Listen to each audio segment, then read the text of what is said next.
எல்லோருக்கும் வணக்கம். இது TN78 ஆடியோ டெக் யூடியூப் சேனலோட ஃபஸ்ட்டு வீடியோ. நம்ம வீடியோவில் இன்றைக்கி என்ன பார்க்க போகிற டாபிக்னா, மொபைல் சார்ஜர் வேஸ்ட்டானால் நம்ம தூக்கி போட்டுரும். இந்த மாதிரி நம்ம வீட்டில் நிறையா சார்ஜஸ் கிடைக்கும், அதை நம்ம யூஸ் பண்ணாமல் தூக்கி போட்டுருவோம். அது மூலிமா நம்ம என்ன பயன்படுத்தலாம், அதை நம்ம எதுக்கெல்லாம் யூஸ் பண்ணலாம் அப்படிங்கிறத நம்ம ஷார்ட்டாக இந்த வீடியோவில் பார்த்துடலாம். இப்போ பார்த்திங்கன்னா, நான் ஏற்கனவே ஒரு சார்ஜர் ஓப்பன் பண்ணி வச்சுருக்கிறேன். பாருங்கள், இந்த சார்ஜரில் என்ன போட்டிருக்குன்னு மட்டும் பாருங்கள். உள்ளே பார்த்திங்கன்னா அவுட்புட்டுங்கிற இடத்துல என்ன போட்டிருக்கு பாருங்கள், 5 வோல்டேஜ் ஈக்குவல் டு 1 ஆம்பியர்னு போட்டிருக்கு. அப்போனா 5 வோல்டேஜ் இருக்கிறது எல்லாமே இது சப்போர்ட் பண்ணும். இந்த சார்ஜஸ்னாலே ஏசி டிசியை மாத்திரதான், சரிங்களா? இப்போ பாருங்கள், அதுக்குள்ளே ஒரு போர்டு இருக்கும்.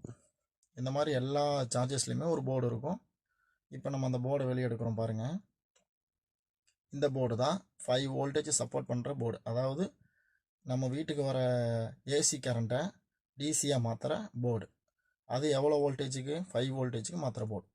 இந்த போர்டு மூலிமா நம்மளுக்கு என்ன யூஸ்ன்னு தான் கேட்குறீங்க. இந்த போர்டை வச்சு நம்ம ஒரு ஆம்ப்ளிஃபையர் பண்ணுறோன்னு வைங்க, அதுக்கு நம்ம கூலிங் ஃபேன் கனெக்ஷன் தாராளமாக கொடுத்துக்கலாம் இது மூலிமா. அப்புறம் இன்னொன்று என்னென்னு பார்த்தீங்கன்னா, ப்ளூடூத் கிட் போர்டு வந்துடுங்களா, நம்ம ப்ளூடூத் கிட்டுக்கு 5 வோல்டேஜ் சப்போர்ட் ஆகிற போர்டு தாராளமாக நம்ம தனியாக வாங்காமல் இந்த போர்டை நம்ம கனெக்ட் பண்ணி போடலாம். ஸோ இந்த மாதிரி நிறைய யூஸ் பண்ணிக்கலாம். சின்ன சின்ன ஸ்கூல் ப்ராஜெக்ட் எல்லாம் இருந்தால் கூட நம்ம இந்த 5 வோல்டேஜ் வச்சு 5 வோல்டேஜ் வர எல்லா சர்க்யூட் போர்டுக்கும் இதை தாராளமாக நம்ம யூஸ் பண்ணிக்கலாம். ஸோ இனிமேல் நீங்கள் இந்த மாதிரி சார்ஜஸ் இருந்துச்சுன்னா எதையும் தூக்கி போடாமல் தாராளமாக யூஸ் பண்ணுங்கள். இதை எப்படி யூஸ் பண்ணுறங்கிறத நான் உங்களுக்கு அடுத்த வீடியோவில் மேக் பண்ணி காட்டுறேன். இந்த சார்ஜஸில் பாருங்கள், 5 வோல்டேஜ் ஈக்குவல் டு 2 ஆம்பியர்.